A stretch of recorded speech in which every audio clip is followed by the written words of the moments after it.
नमस्कार साथी, स्वागत है आपका हमारे YouTube चैनल पर। तो आज हम देखेंगे एनसीएफ 2005। ठीक है, देखो एनसीएफ एसटीएम का फुल फॉर्म क्या होता है बेटा? National curriculum framework.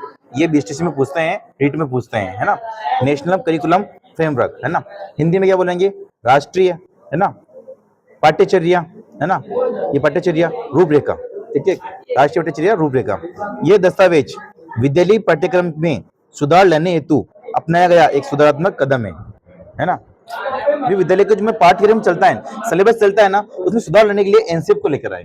ठीक है, ध्यान रखना, है ना। भारत सरकार के मानव संसाधन विकास मंत्रालय, पहले ना शिक्षा मंत्रालय जो था ना, है ना, एनईपी 2020 से पहले, है ना, उसको पहले क्या बोलते थे बेटा?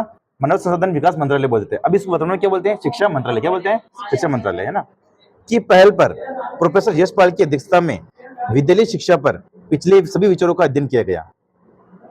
एनसीईआरटी पाठ्यक्रम में सुधार लाने हेतु अपनाया गया एक सुधारात्मक कदम है। इस पाठ्यक्रम में बदलाव कौन करेगा? एनसीईआरटी नहीं बोलते, एनसीईआरटी की किताबें लाओ, है ना, तो ध्यान रखना। प्रमुख सूत्र क्या बेटा? लर्निंग विदाउट बर्डन, नहीं शिक्षा बिना बोझ के। इनका सूत्र क्या है मतलब कि एनसीएफ का?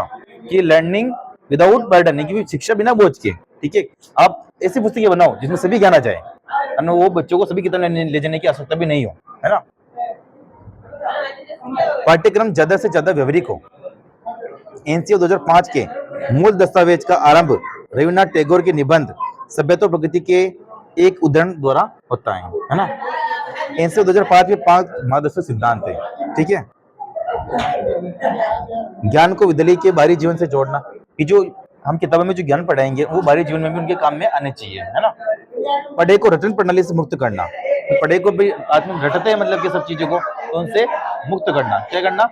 मुक्त करना। ठीक है, पाठ्यचर्या को इस तरह आगे बढ़ाना कि वह बच्चों के चौमुखी विकास के अवसर दे। यह पाठ्य पुस्तक केंद्रित न बन, मतलब पाठ्य पुस्तक केंद्रित नहीं होना चाहिए बालक। उसको ऐसा विकास को पाठ्यचर्या के अंदर ऐसा सिलेबस डालो कि उसका चौमुखी विकास हो, संघ विकास हो। क्या हो? संघ विकास हो, और वो बालक के पाठ्य की पुस्तक के ऊपर डिपेंड नहीं रहे, है ना।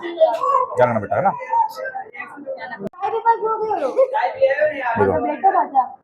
परीक्षा को पहले की तुलना में निचला बनाना और उससे कक्षा कक्षी गतिविधि से जोड़ना, है ना। ये परीक्षा के पहले मतलब की तुलना, परीक्षा को पहले की तुलना में लचर बनाना, ठीक है, और उन्हें लचर बनाना मतलब कि उन्हें कक्षा कक्षी विधियों में जोड़ना, ठीक है, ताकि बच्चा पर प्रेशर न पड़े परीक्षा को। ठीक है, ध्यान रखो। इसलिए तो मैं आपके टेस्ट लेता हूँ बार बार, ताकि प्रेशर नहीं पड़े वहां, है ना।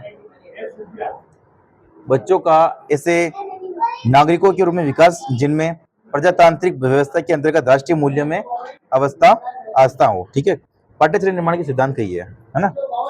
देखो, पाठ्यचर्या ऐसी होनी चाहिए जिसमें सभी विद्यार्थियों के व्यक्तिगत का विकास हो सके और अपने भविष्य जीवन के लिए वह तैयार हो सके। मतलब पाठ्यचर्या सिलेबस ऐसा होना चाहिए कि विद्यार्थी को व्यक्तिगत का विकास हो सके उनका, और उनके जीवन में वो काम आए फ्यूचर के अंदर। ठीक है ना, सिर्फ नौकरी के लिए। हाँ, अतः पाठ्यचर्या की संरचना कुछ सिद्धांतों को ध्यान में रखकर की जाती है ना। उपयोगिता का सिद्धांत मतलब उपयोग में आनी चाहिए वो, है ना, सिलेबस में जोड़ रहे हैं तो। ठीक है, जीवन संबंध उनका होना चाहिए, जीवन से उनका संबंध होना चाहिए, है ना, ध्यान रखना। ठीक है, और रचनात्मक कार्य का सिद्धांत होना चाहिए। ठीक है ना, विकास की सतत प्रक्रिया का सिद्धांत होना चाहिए, है ना, जीवन संबंधी एवं क्रियाओं का समावेश होना चाहिए, है ना। सामुदायिक जीवन संबंधी होना चाहिए, मतलब समुदाय के संबंधित जो भी जानकारी उसमें आनी चाहिए सिलेबस में। विविधता और लचीलापन का सिद्धांत उसमें होना चाहिए। विषय में परस्पर संबंध का सिद्धांत होना चाहिए, है ना।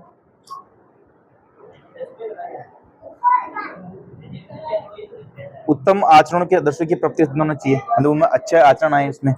अनुभवों की पूर्णता का सिद्धांत में होना चाहिए बेटा। बाल केंद्रित का सिद्धांत में होना चाहिए। समन्वय का सिद्धांत में होना चाहिए, कोऑर्डिनेशन का।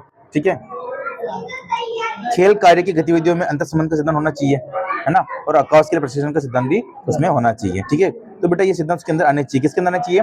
एनसीएफ 2005 के अंदर आने चाहिए ना। एनसीएफ 2005 ने मतलब ये बताए थे कि ये उसमें जोड़ा जाए। ठीक है, तो एनसीएफ 2005 था, जिसका फुल नाम था नेशनल करिकुलम फ्रेमवर्क। ठीक है, राष्ट्रीय पाठ्यचर्या रूपरेखा, है ना। ठीक है, मिलते हैं नेक्स्ट वीडियो में। जय हिंद, जय भारत।